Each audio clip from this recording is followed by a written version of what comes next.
viens à mon aide.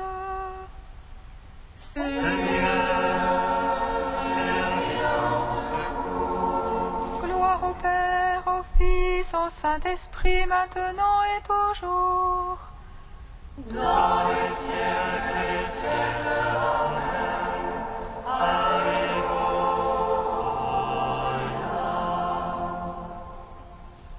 Feu lumière qui descendit sur la face du Christ, que dans la venue est parole, que dans le silence est lumière, feu qui établit les cœurs à la suivante.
joyeuse de la sainte gloire.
Psaume 83.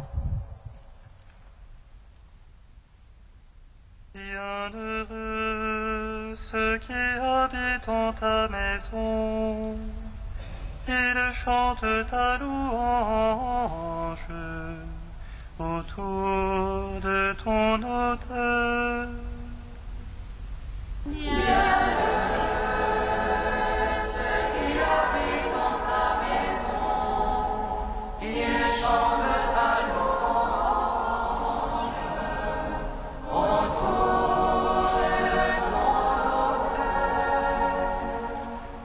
Que tes demeures sont désirables,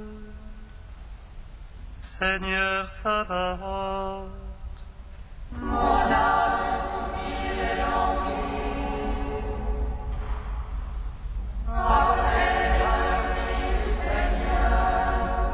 Mon cœur et ma chair crient de joie vers toi, ô Dieu vivant. Le passereau s'est trouvé un gîte. Les lions, les animaux s'écoutent. Tes autels, Seigneur Sabaoth, ô mon roi et mon Dieu. Heureux les habitants de ta maison. Dans les siècles, ils te louent. Heureux les hommes dont la force est en toi, qui gardent au cœur les montées. Passant par le val du Nord, ils entreront à lieu de source. La première pluie les vêtira de bénédiction. Ils marcheront de hauteur en hauteur. Dieu leur apparaîtra dans Sion. Seigneur Dieu, écoute ma prière. Lève l'oreille, le Dieu de Jacob. Dieu notre bouclier voit. Regarde la face de ton Christ. J'ai choisi un jour dans tes parvis. En vaut pour moi plus que 1000. Le seuil de la maison de mon Dieu, plutôt que la tente de l'impie.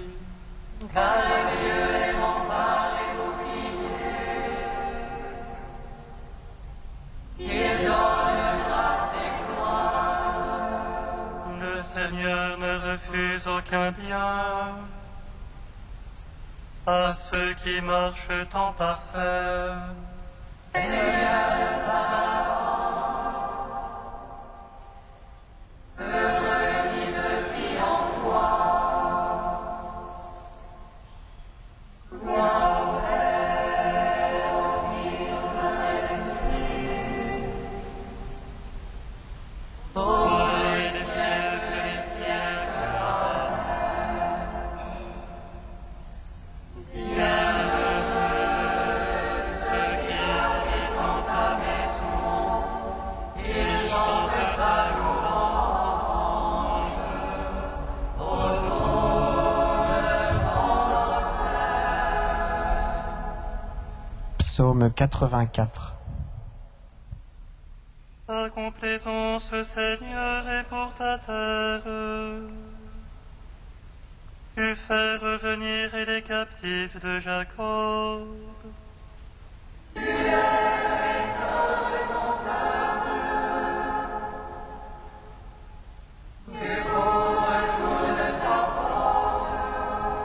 Tu retires ton grand emportement. Tu reviens de l'ardeur de ta colère.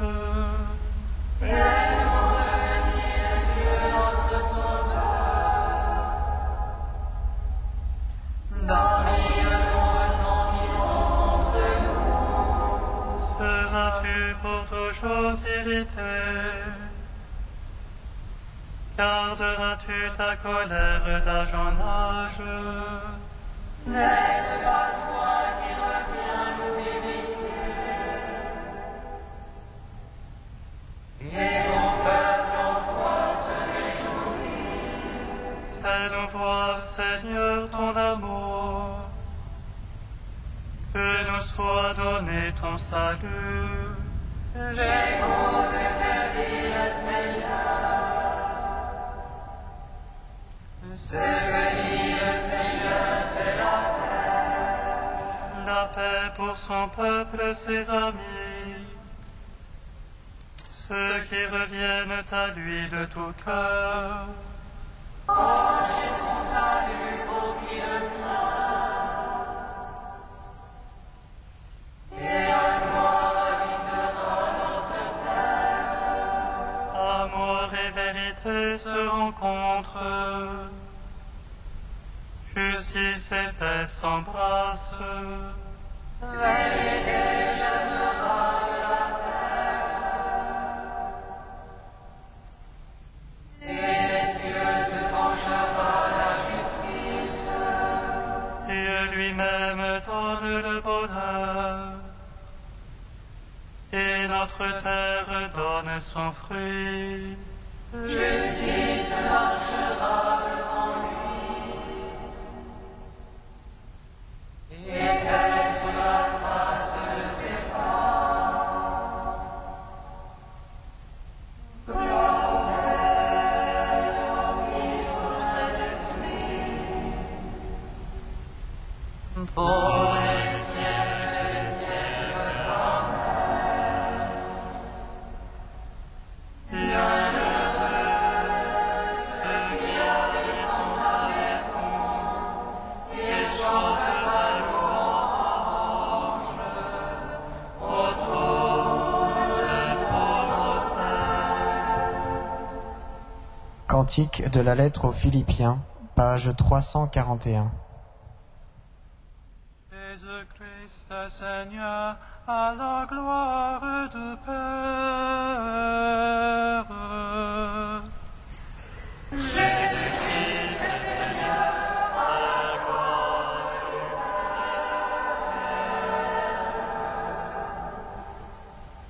Jésus qui est pour l'esprit divine, ne t'abat jalousement.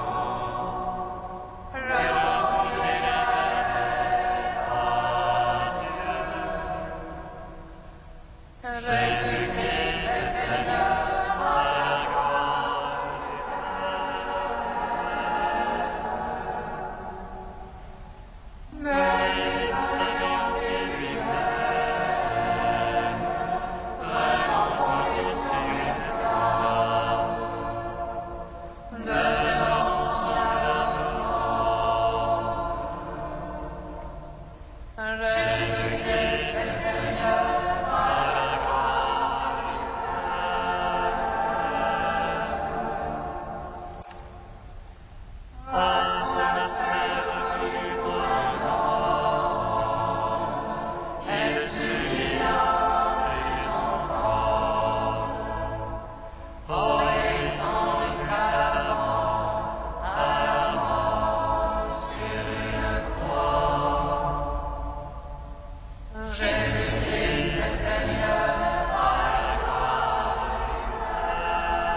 de saint Augustin au IVe siècle. L'ensemencement a été fait par les apôtres et les prophètes, mais c'est le Seigneur lui-même qui sème. C'est le Seigneur lui-même qui était présent en eux, du moment que c'est le Seigneur lui-même qui a moissonné. Car sans lui, ils ne sont rien, alors que lui, sans eux, demeure dans sa perfection. Semant donc chez les nations, que dit le Christ ? Un semeur est sorti pour semer. Dans un autre texte, des moissonneurs étaient envoyés à la moisson. Maintenant, le semeur sort pour semer, et il ne plaint pas sa peine. Qu'importe en effet que du grain tombe sur le chemin, ou sur des pierres, ou dans les épines. S'il se laissait décourager par ces endroits ingrats, il n'avancerait pas jusqu'à la bonne terre. Il s'agit de nous.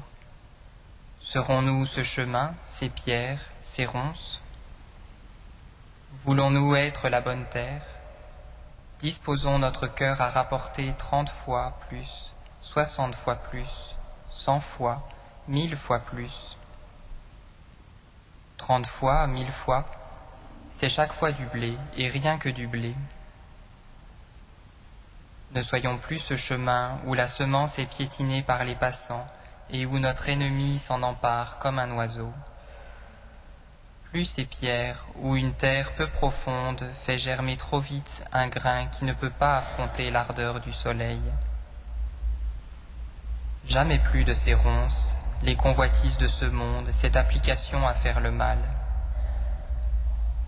Quoi de pire, en effet, que de donner tous ces efforts à une vie qui empêche de parvenir à la vie? Quoi de plus malheureux que de choyer la vie pour perdre la vie? Quoi de plus triste que de redouter la mort pour tomber au pouvoir de la mort?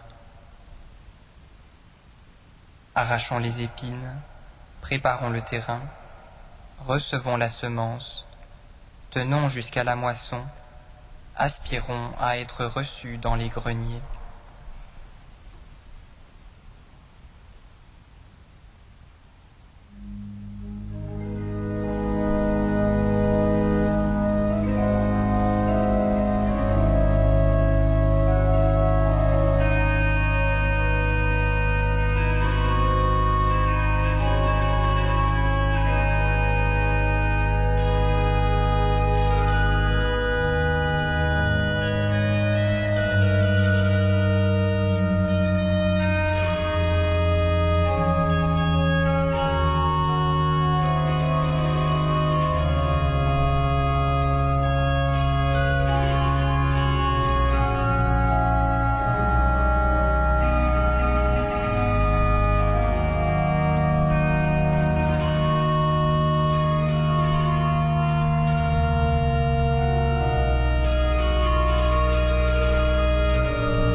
Seigneur, gloire à toi.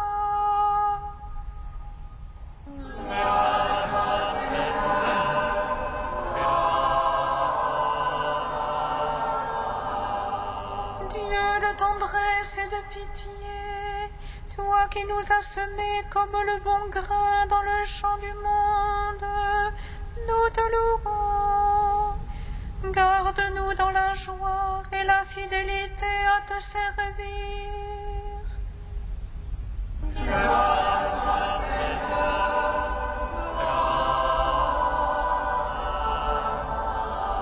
Jésus, Fils de l'homme envoyé par le Père, toi le grain tombé en terre pour y passer de la mort à la vie, nous te louons. Donne-nous d'avoir part avec toi à la gloire du royaume.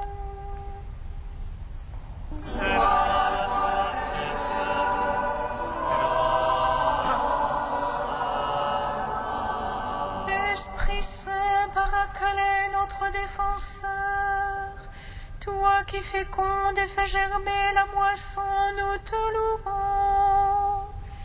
Donne-nous de porter en toi un fruit qui demeure.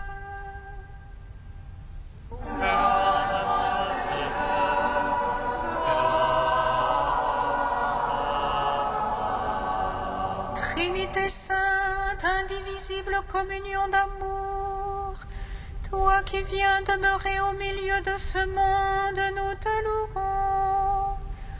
Accueille-nous avec tous les saints dans la lumière du royaume.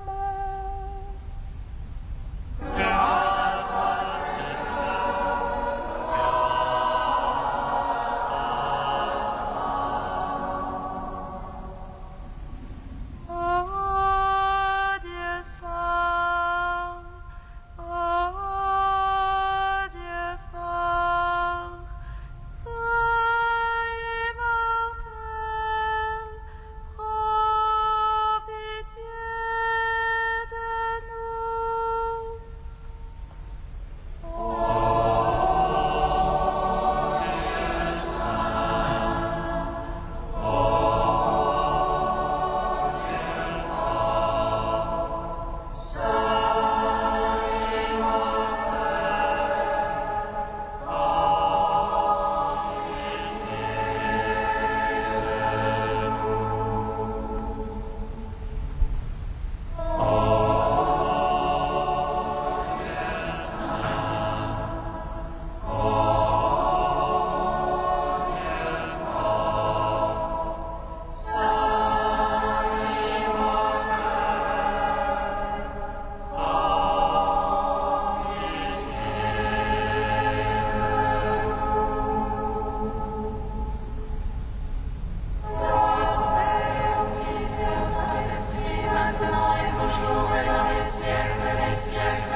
Sauveur.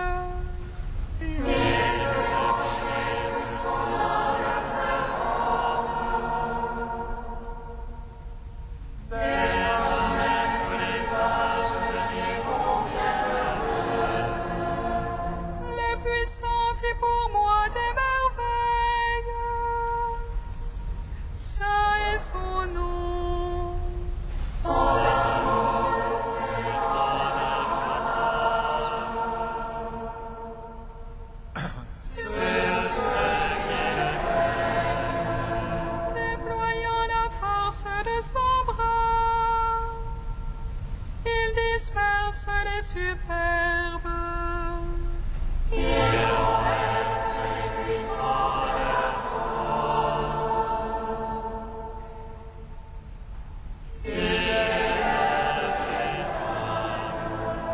Il comble des biens les affamés, renvoie les riches et les mains vides.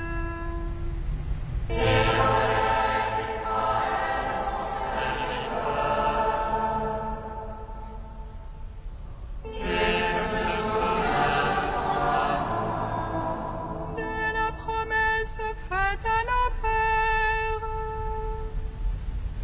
en faveur d'Abraham et de sa race à jamais. Gloire au Père, au Fils, au Saint-Esprit.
La grâce de Jésus notre Seigneur, l'amour de Dieu le Père et la communion de l'Esprit Saint soient toujours avec vous. Et avec votre esprit.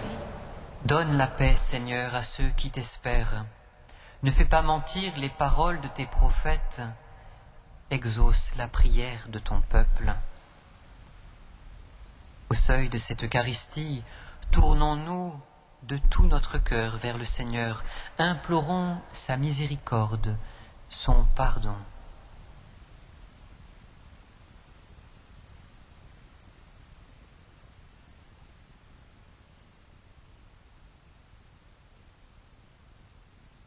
Que Dieu Tout-Puissant nous fasse miséricorde, qu'il nous pardonne nos péchés et nous conduise à la vie éternelle. Amen.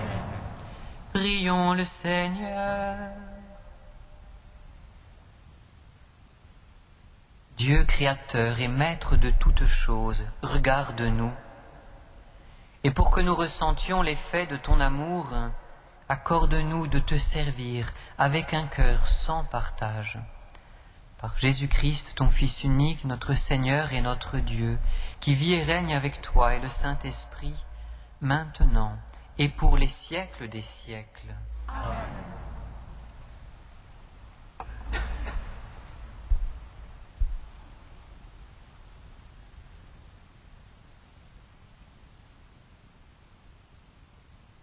Lecture de la première lettre de saint Paul apôtre aux Corinthiens.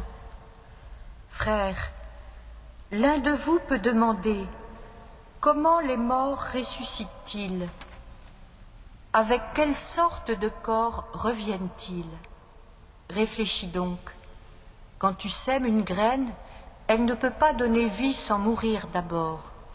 Et tu ne sèmes pas le corps de la plante qui va pousser. Tu sèmes une graine toute nue, du blé ou autre chose. Il en sera de même quand les morts ressusciteront. Ce qui est semé dans la terre est périssable, Ce qui ressuscite est impérissable. Ce qui est semé n'a plus de valeur. Ce qui ressuscite est plein de gloire. Ce qui est semé est faible. Ce qui ressuscite est puissant. Ce qui est semé est un corps humain. Ce qui ressuscite est un corps spirituel. Puisqu'il existe un corps humain, il existe aussi un corps spirituel. L'Écriture dit : le premier Adam était un être humain qui avait reçu la vie.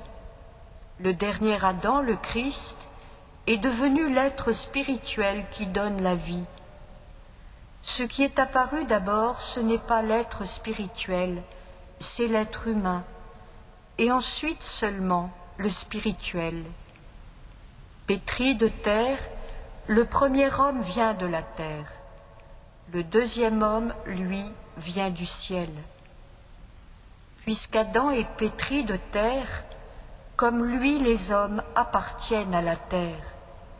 Puisque le Christ est venu du ciel, comme lui les hommes appartiennent au ciel. Et de même que nous sommes à l'image de celui qui est pétri de terre, de même nous serons à l'image de celui qui vient du ciel.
soie et la fait fructifier.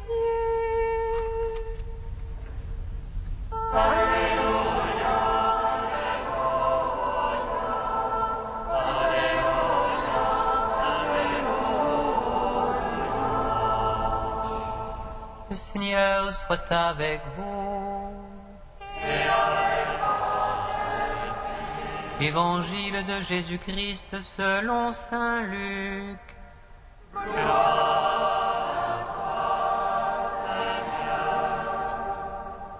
Comme une grande foule se rassemblait et que de toutes les villes on venait vers Jésus, il dit en parabole : Le semeur est sorti pour semer la semence. Comme il semait, du grain est tombé au bord du chemin, les passants l'ont piétiné, et les oiseaux du ciel ont tout mangé. Du grain est tombé aussi dans les pierres. Il a poussé et il a séché parce qu'il n'avait pas d'humidité. Du grain est tombé aussi au milieu des ronces, et en poussant, les ronces l'ont étouffé. Enfin, du grain est tombé dans la bonne terre. Il a poussé et il a porté du fruit au centuple. En disant cela, il élevait la voix. Celui qui a des oreilles pour entendre, qu'il entende. Ses disciples lui demandaient quel était le sens de cette parabole. Il leur déclara : À vous il est donné de connaître les mystères du royaume de Dieu, mais les autres n'ont que des paraboles, afin que se réalise la prophétie. Ils regarderont sans regarder, ils écouteront sans comprendre. Voici le sens de la parabole. La semence, c'est la parole de Dieu. Ceux qui sont au bord du chemin, ce sont ceux qui ont entendu. Puis le démon survient et il enlève de leur cœur la parole pour les empêcher de croire et d'être sauvés. Ceux qui sont dans les pierres, lorsqu'ils entendent, ils accueillent la parole avec joie. Mais ils n'ont pas de racines, ils croient pour un moment, et au moment de l'épreuve, ils abandonnent.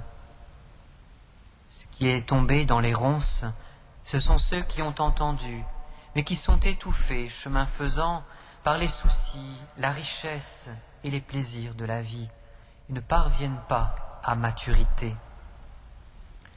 Et ce qui est tombé dans la bonne terre, ce sont ceux qui, ayant entendu la parole, dans un cœur bon et généreux, la retiennent et portent du fruit par leur persévérance. Acclamons la parole de Dieu. Louange à toi, Seigneur Jésus.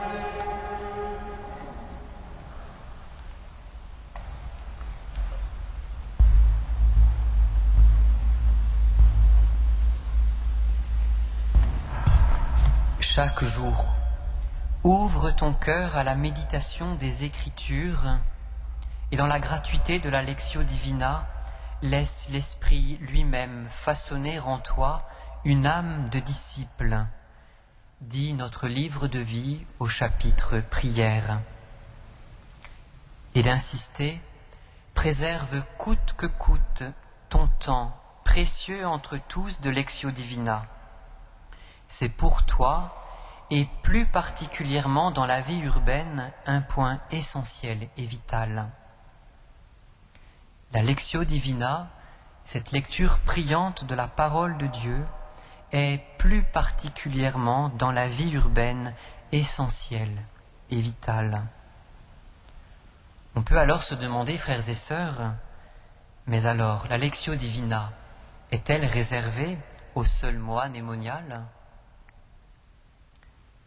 Saint Jean Chrysostome, au IVe siècle, affirmait déjà : quelques-uns parmi vous disent « Je ne suis pas moine, j'ai une femme, des enfants et les affaires de mon foyer dont j'ai la charge. »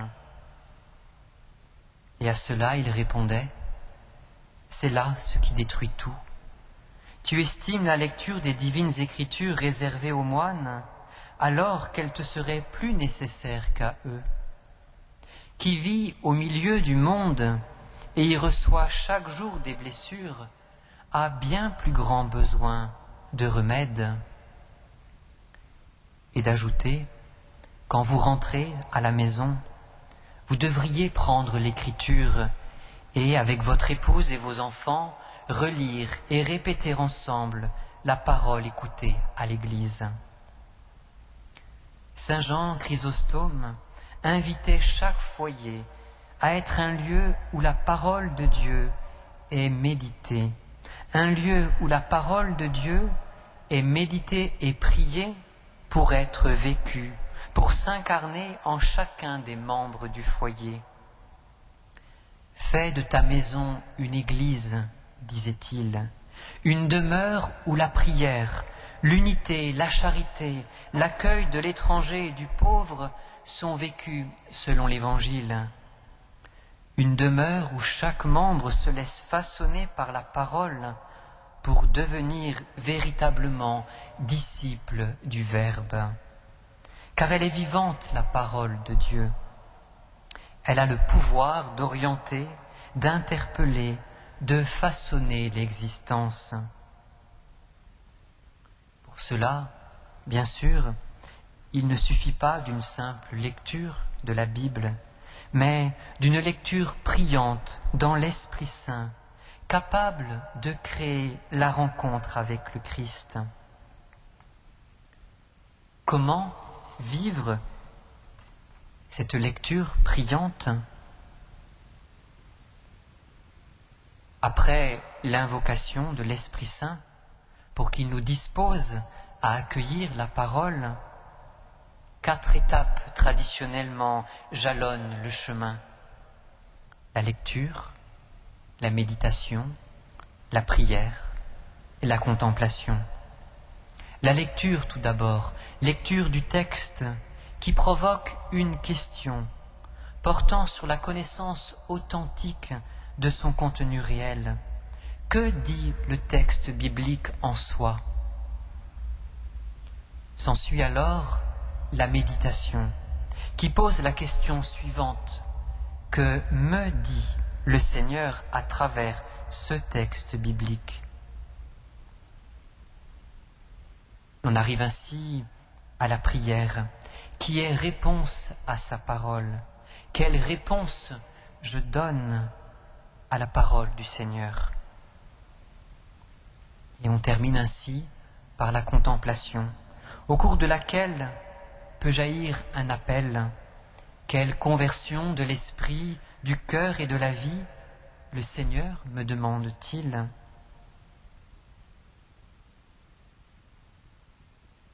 L'Évangile de ce jour nous donne de précieux outils pour vivre cette lecture priante. Voici que le semeur est sorti pour semer sa semence. Oui, nous sommes précédés. Quand nous ouvrons la Bible, Dieu déjà est en route. Dieu a l'initiative de la rencontre.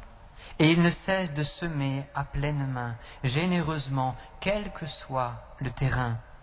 Terrain aride, terrain rocheux, terrain empli d'épines.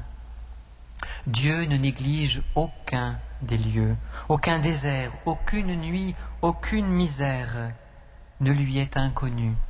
Il est toujours présent, toujours offert, même dans le silence, car c'est sa semence qu'il vient semer, sa propre vie qu'il désire communiquer, partager.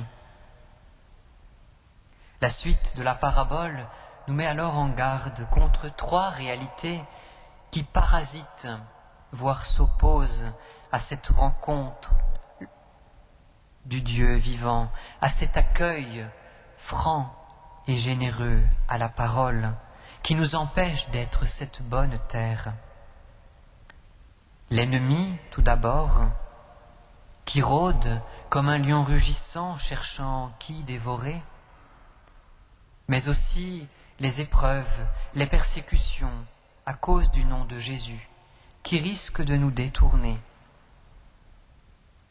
Enfin, les soucis de la vie, les séductions du monde qui veulent prendre toute la place dans notre esprit, qui veulent étouffer, asphyxier la parole. Mais Jésus nous dit aussi que pour être une terre d'accueil, une bonne et belle terre qui porte fruit, 3 réalités sont nécessaires. Entendre, écouter la parole, bien sûr, mais aussi, deuxièmement, la retenir, la garder, la mémoriser, comme Marie qui gardait toutes choses en son cœur. D'elle-même alors, la parole fera son œuvre, car c'est dans sa nature de prendre chair en celui qui la garde. Et enfin, de persévérer, de faire preuve d'endurance, quand bien même il ne nous semblerait que cette lecture priante ne transforme notre vie. Nous ne sommes pas les mieux placés pour en juger. Il faut du temps. C'est un travail de longue haleine, non pas notre travail, mais le travail du Seigneur. Oui, frères et sœurs, en cette Eucharistie, demandons cette grâce du Seigneur, cette grâce de savoir accueillir dans notre cœur sa parole, que nos foyers, nos lieux de vie soient des lieux où la parole de Dieu est priée et vécue en vérité. Ainsi, sur notre terre, germera un peu plus de paix et d'amour. Amen.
Prions ensemble, frères et sœurs, au moment d'offrir le sacrifice de toute l'Église. Pour la gloire de Dieu et le salut du monde. Sois favorable à nos prières, Seigneur, et reçois avec bonté nos offrandes. Que les dons apportés par chacun à la gloire de ton nom servent au salut de tous. Par Jésus, le Christ, notre Seigneur. Amen. Le Seigneur soit avec vous. Et avec grâce. Élevons notre cœur. Rendons grâce au Seigneur notre Dieu. Cela est juste et bon. Vraiment, Père très saint, il est juste et bon de te rendre grâce toujours et en tout lieu par ton Fils bien-aimé Jésus-Christ. Car il est ta parole vivante, par qui tu as créé toutes choses. C'est lui que tu nous as envoyé comme Rédempteur et Sauveur, Dieu fait homme, conçu de l'Esprit Saint, né de la Vierge Marie.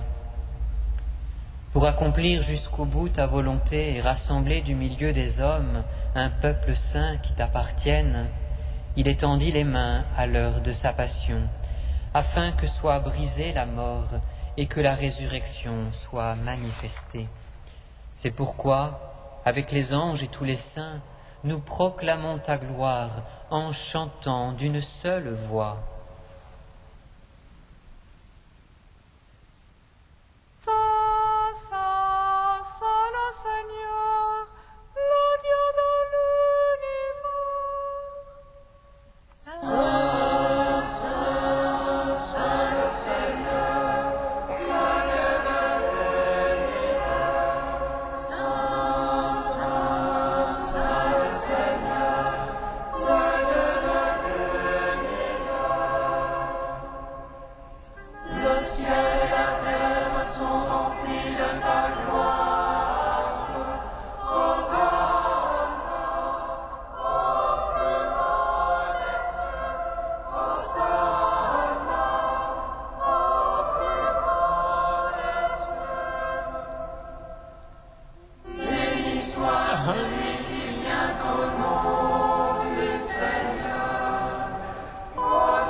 Toi qui es vraiment saint, toi qui es la source de toute sainteté, Seigneur, nous te prions. Sanctifie ces offrandes en répandant sur elles ton esprit, qu'elles deviennent pour nous le corps et le sang de Jésus, le Christ, notre Seigneur. Au moment d'être livré et d'entrer librement dans sa passion, il prit le pain, il rendit grâce, il le rompit et le donna à ses disciples en disant : « Prenez et mangez-en tous, ceci est mon corps, livré pour vous. »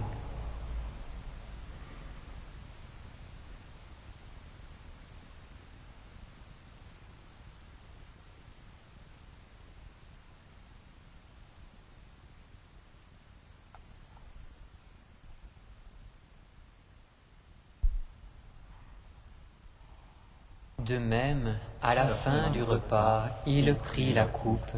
De nouveau, il rendit grâce et la donna à ses disciples en disant : « Prenez et buvez-en tous, car ceci est la coupe de mon sang, le sang de l'alliance nouvelle et éternelle, qui sera versé pour vous et pour la multitude en rémission des péchés. Vous ferez cela en mémoire de moi. »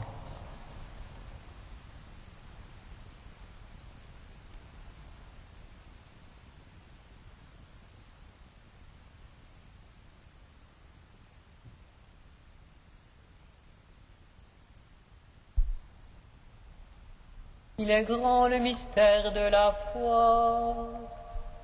Nous proclamons ta mort, Seigneur Jésus.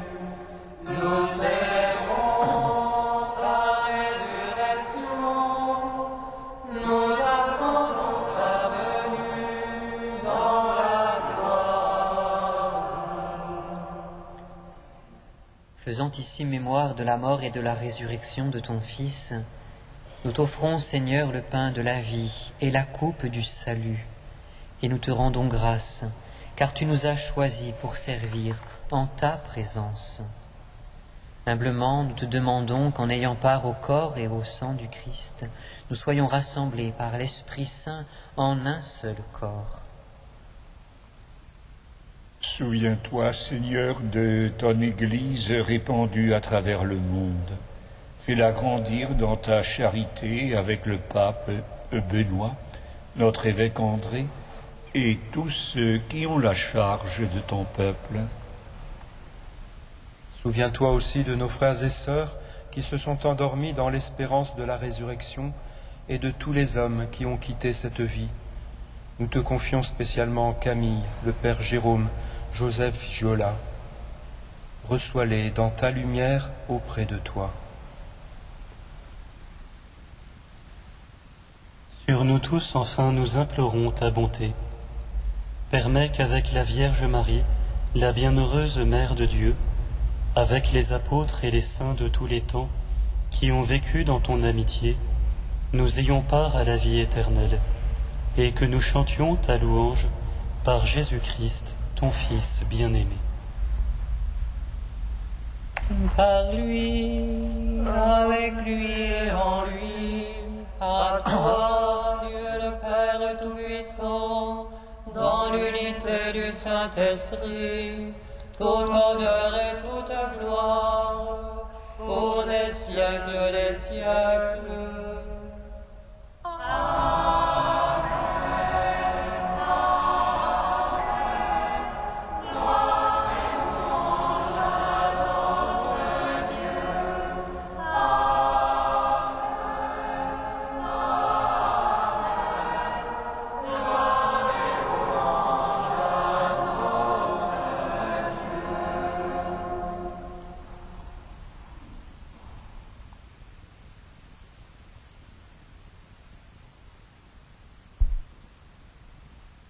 Comme nous l'avons appris du Sauveur et selon son commandement, nous osons dire: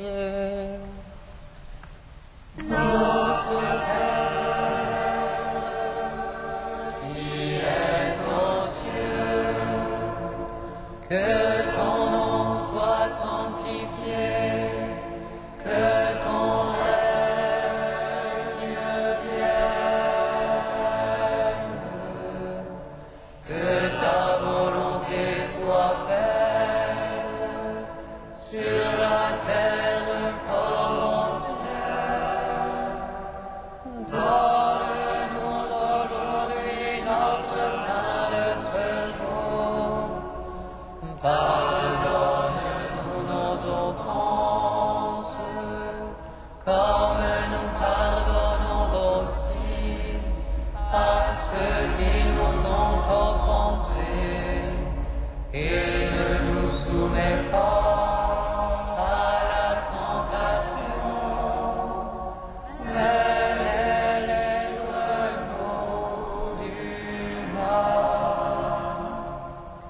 Délivre-nous de tout mal, Seigneur, et donne la paix à notre temps.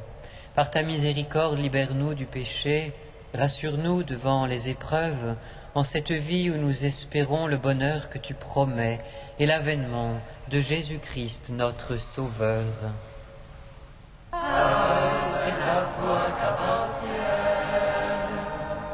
le règne, la puissance et la gloire, pour les siècles des siècles.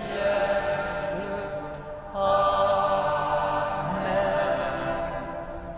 Seigneur Jésus-Christ, tu as dit à tes apôtres: je vous laisse la paix, je vous donne ma paix. Ne regarde pas nos péchés, mais la foi de ton Église. Pour que ta volonté s'accomplisse, donne-lui toujours cette paix et conduis-la vers l'unité parfaite, toi qui règnes pour les siècles des siècles. Amen. Que la paix du Seigneur soit toujours avec vous. Et avec votre esprit. Frères et sœurs, dans la charité du Christ, donnez-vous la paix.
invité au repas du Seigneur.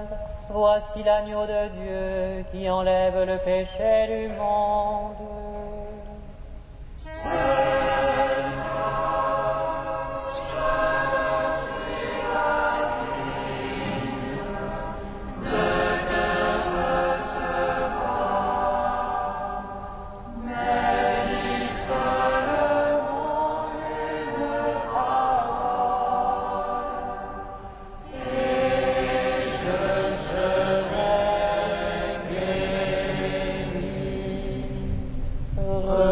Recevez le corps du Christ, goûtez à la Pâque immortelle.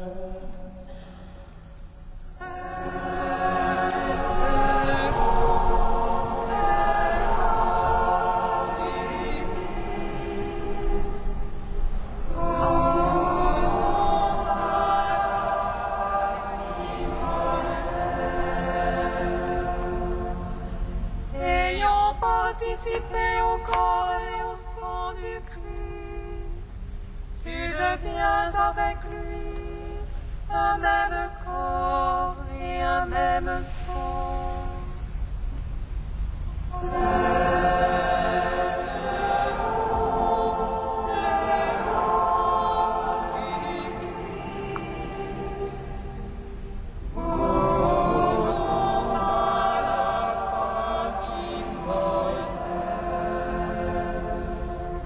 Le corps du Christ. Amen.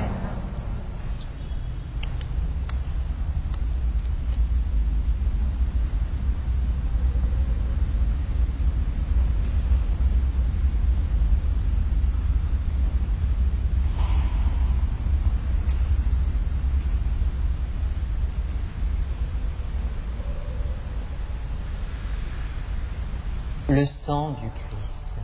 Amen. Recevez le sang du Christ, buvez à la source immortelle.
Tu nous as ordonné, Seigneur, de garder fidèlement tes préceptes.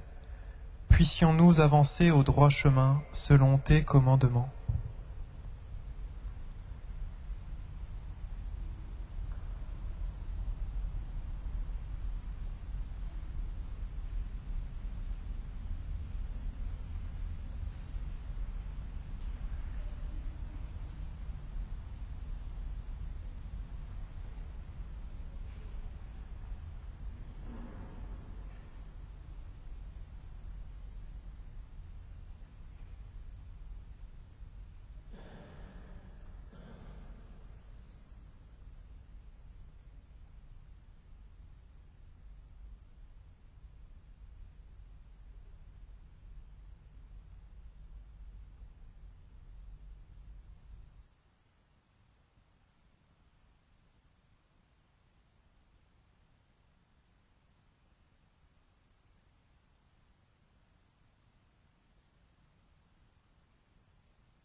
Dans l'action de grâce, prions le Seigneur. Que la grâce de cette communion, Seigneur, saisisse nos esprits et nos corps, afin que son influence, et non pas notre sentiment, domine toujours en nous. Par Jésus, le Christ, notre Seigneur. Amen. La semaine prochaine, frères et sœurs, les fraternités évangéliques proposent une semaine porte ouverte. Les fraternités évangéliques, ce sont ces fraternités de laïcs vivant de la spiritualité de Jérusalem. Elles vous invitent, si vous désirez les connaître, à participer à une de leurs rencontres la semaine prochaine. Vous avez des tracts aux portes de l'église pour connaître les lieux et les horaires de rendez-vous. Le Seigneur soit avec vous et que Dieu Tout-Puissant vous bénisse, le Père, le Fils et le Saint-Esprit. Amen. Allez dans la paix du Christ. Nous rendons grâce à Dieu. B5. Ô Vierge, lorsque Gabriel